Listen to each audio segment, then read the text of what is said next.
اللہ نے کہا دوڑو بیت اللہ کے غلاف سے لپٹ کے، بیت اللہ کے دروازے سے اپنے رخسار کو رگڑ کے میرے سامنے رو، جیسے محبوب کسی سے لپٹ کے محبت کا اظہار کر رہا ہوتا ہے۔ میدان عرفات میں مٹی میں اپنی ناک کو رگڑو۔ تو یہ جو اللہ نے عبادت کا ایک خاص طریقہ رکھا ہے، یہ طریقہ صرف ان کو سمجھ میں آئے گا جو دیوانوں کی طرح اپنے رب سے محبت کرتے ہیں۔ جن کی طبیعت میں دیوانوں والی محبت نہیں ہے، وہ اس طریقے کو، اس طریقہ عبادت، یہ والا طریقہ ان کی سمجھ میں نہیں آئے گا۔ وہ کہیں گے یہ کیا ہے بھائی، ہم 3 پیس سوٹ ٹائی پہنا کرتے تھے، اللہ میاں نے بولا ایک دھوتی پہنو اوپر سے ایک چادر۔ یہ کیا ہے، وہاں جا کے کیا کر رہے ہیں، گھوم رہے ہیں، حجر اسود کو چوم رہے ہیں، کیا ایک پتھر ہی تو ہے بھائی، اس کو کیوں چوم رہے ہیں بھائی، بیت اللہ سے نسبت ہے اس کی، یہ اللہ کا گھر ہے۔ کیسے دیواروں سے لوگ رخساروں کو لگا رہے ہوتے ہیں وہاں۔ وہ شعر یاد آتا ہے، امر من الدیار دیار لیلا وقبل ذا الجدار وذا الجدار وما حب الدیار شغفن قلبی ولكن حب من سکن الدیار۔ جو مجنو تھا نا، وہ لیلا کے گھر در و دیوار، اس زمانے میں محبوبائیں پردہ کیا کرتی تھیں، ٹھیک ہے نا، ڈیٹ ویٹ کا سسٹم ایجاد نہیں ہوا تھا، موبائل پہ ایزی لوڈ اور یہ سب مس کالیں وس کالیں چلتی نہیں تھی، کبوتر کو بازی ہوتی تھی، وہ کبوتر لے کے آ رہے، وہ کبوتر باز وقت کہیں اور بھی چلا جاتا تھا، ٹھیک ہے نا تو بڑی پرابلم تھی۔ تو یہ جو مجنون ہے نا، یہ لیلا کے عشق میں کیا کر رہا ہے، اس کی دیواروں کے گرد چکر لگا رہا ہے، اور بڑے سخت پہرے ہیں غیرت مند مردوں کے، وہ نکلنے نہیں دیتے، تو یہ چکر لگا رہا ہے اور پھر محبوبہ کی دیواروں کو چوم رہا ہے، پھر لوگوں سے کہتا ہے کہ بھائی امر من الدیار دیار لیلا وقبل ذا الجدار وذا الجدار، لوگوں میں لیلا کے در و دیوار کے گرد گھومتا ہوں، کبھی اس دیوار کو چومتا ہوں، کبھی اس دیوار کو۔ لوگوں اتنا پاگل نہیں ہوں کہ مجھے دیواروں سے محبت ہو گئی ہے۔ وما حب الدیار شغفن قلبی، تم مجھے دیکھ کر پہلے ہی مجنوں کے تانے مجھے مل رہے ہیں، لوگ دیوانہ کہہ رہے ہیں، پاگل کہہ رہے ہیں اللہ کی قسم اتنا پاگل نہیں ہو کہ دیواروں سے محبت ہو جائے۔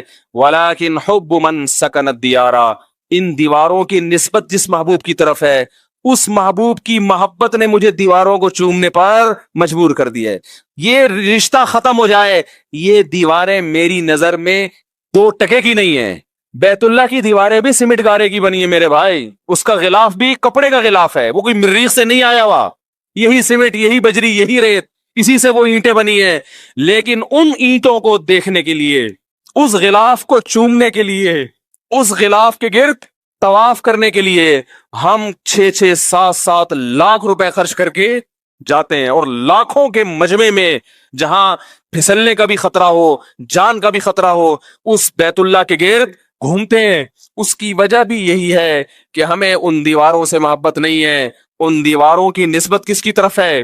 خالق کائنات۔ اس نے کہہ دیا کہ یہ کس کا گھر ہے، رہتا بھی نہیں ہے وہ وہاں پہ، رہتا بھی نہیں ہے، بنایا بھی انسانوں نے اس کو، لیکن رب نے کیا کہہ دیا، یہ گھر کس کا ہے، میرا، بس اتنی نسبت ہمارے لیے کافی ہے۔ بیت اللہ سے عشق کرنے کے لیے، بیت اللہ سے محبت کرنے کے لیے ہمارے لیے اتنی دلیل کافی ہے کہ اس بیت اللہ کو، یہ رب نے کیا کہہ دیا اس کے بارے میں کہ کس کا گھر ہے، میرا، بس اتنا کہہ دیا۔ اب ہمیں کوئی ڈاکومنٹ نہیں چاہیے، اس کے لیے کوئی ثبوت نہیں چاہیے، مزید کوئی ثبوت نہیں چاہیے۔ یہ نسبت ہمیں مجبور کرتی ہے کہ ہم لاکھوں لاکھوں روپے خرچ کر کے اس گھر کی زیارت کے لیے جاتے ہیں اور اپنا پسینہ وہاں جا کے بہاتے ہیں۔ کتنی ٹینشن میں نے بوڑھے بوڑھوں کو دیکھا ہے، بوڑھے بوڑھے لوگوں کو دیکھا ہے، کتنی ٹینشن۔ یہ تو آج بیت اللہ کی زیارت آسان ہو گئی، جب بیت اللہ کی زیارت آسان نہیں تھی، لوگ جب بیت اللہ پہ پہلی نظر پڑتی تھی بے ہوش ہو جایا کرتے تھے، اٹیک ہوئے لوگوں کو، موت ہوئی ہے لوگوں کی۔ تو یہ ابراہیم علیہ السلام نے اللہ کا گھر بنایا اور کیا اعلان کیا ہے، اللہ اس ایسی زمین پہ گھر بنا رہا ہوں جہاں نہ گھاس کا تنکا اور نہ پانی، لیکن تو اس جگہ کو ایسا بنا دے کہ تہوی الیہ افئدۃ الناس، کہ لوگوں کے دل اس کی طرف لڑکنا شروع کر دیں۔ کوئی انٹرٹینمنٹ کی جگہ نہیں ہے وہاں پہ، مری میں ہوتا، سوئٹزرلینڈ میں ہوتا تو ہم کہہ سکتے تھے بھائی اصل میں تو سوئٹزرلینڈ ہے، نام بیت اللہ کا لیا جا رہا ہے، دیکھنا کیا چاہتے ہیں مولانا صاحب، سوئٹزرلینڈ گھومنا چاہتے۔ اللہ نے ایسی جگہ بنایا، سنگ لاخ پہاڑ، یہ تو اب آباد ہو گیا، ورنہ تو آپ جہاز میں دیکھتے ہوں گے چٹانے، خوش سنگلاخ چٹانے۔ ایسی جگہ بنایا کہ یہاں آنے والا سوائے بیت اللہ کی محبت کے اس کے دل میں اس کے علاوہ اور کوئی جذبہ نہ ہو۔ اور یہی وجہ ہے کہ آج وہاں جدہ پہ جو کچھ ہوتا ہے جدہ ایئرپورٹ پہ سب جانتے ہیں. لوگ کیوں برداشت کرتے ہیں؟ کسی اور ایئرپورٹ پہ اتنی سختی ہو اور یہ کچھ ہو، لوگ اس ملک میں جائیں گے؟ چھوڑ دیں گے. یہ بیت اللہ کی محبت ہے جو لوگوں کو کھینچ کے لاتی ہے. تو اللہ نے حج کیوں رکھا ہے؟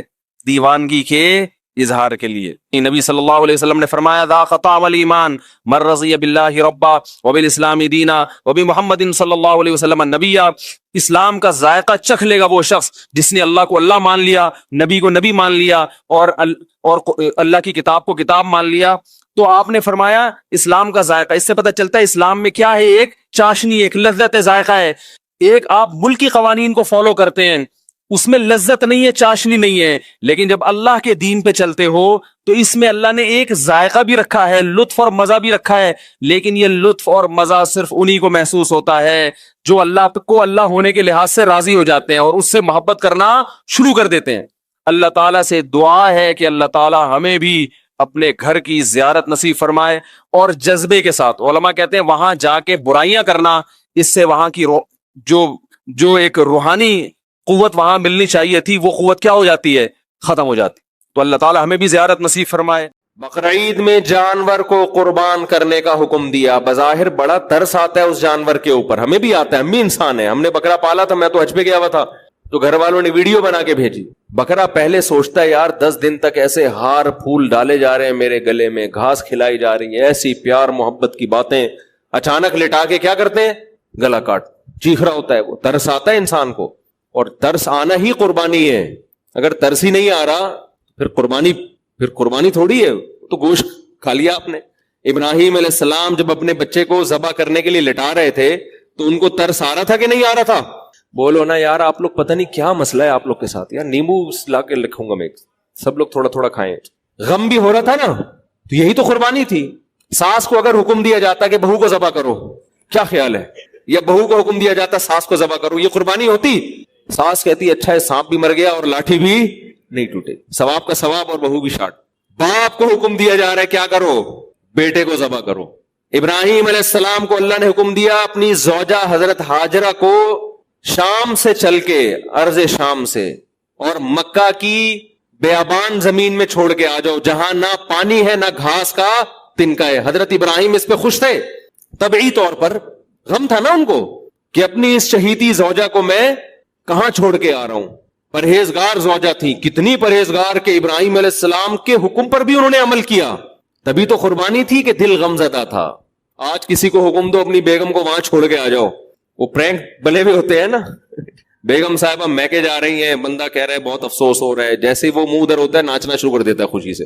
کتنے لوگ ایسے ہیں جو انتظار کر رہے ہیں کاش ہمیں بھی 10 دن مسلسل خواب آئے کہ اپنی بیگم کو سسرال چھوڑ کے آ جاؤ. بڑے مکہ نہ چھوڑو، کہاں چھوڑ کے آ جاؤ. آپ لوگوں کے علاوہ کی بات کر رہا ہوں.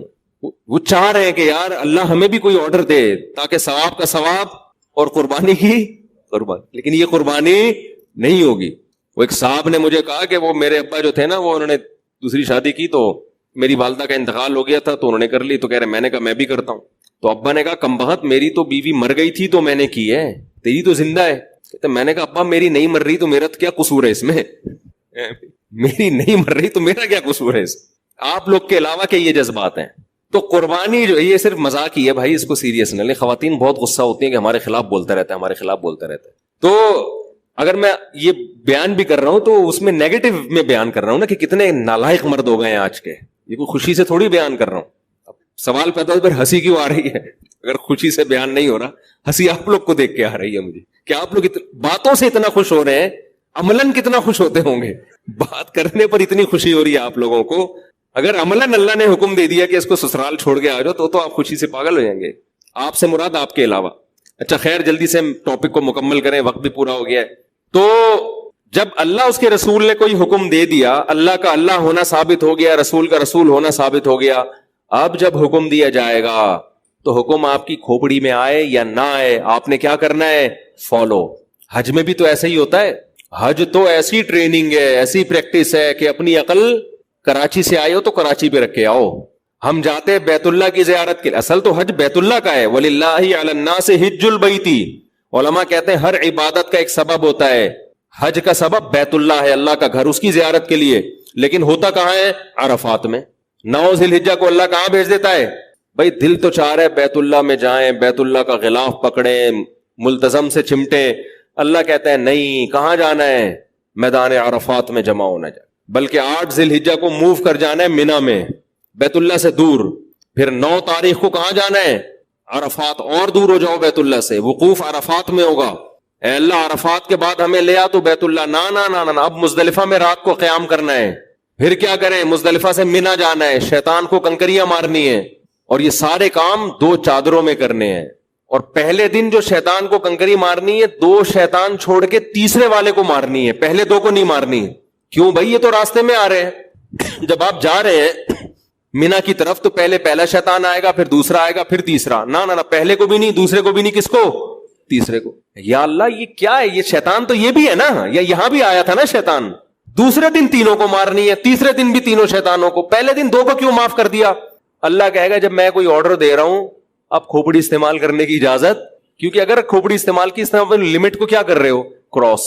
بلکہ اس سے بڑا اشکال تو یہ ہوتا ہے کہ کنکریاں مار کیوں رہے ہیں؟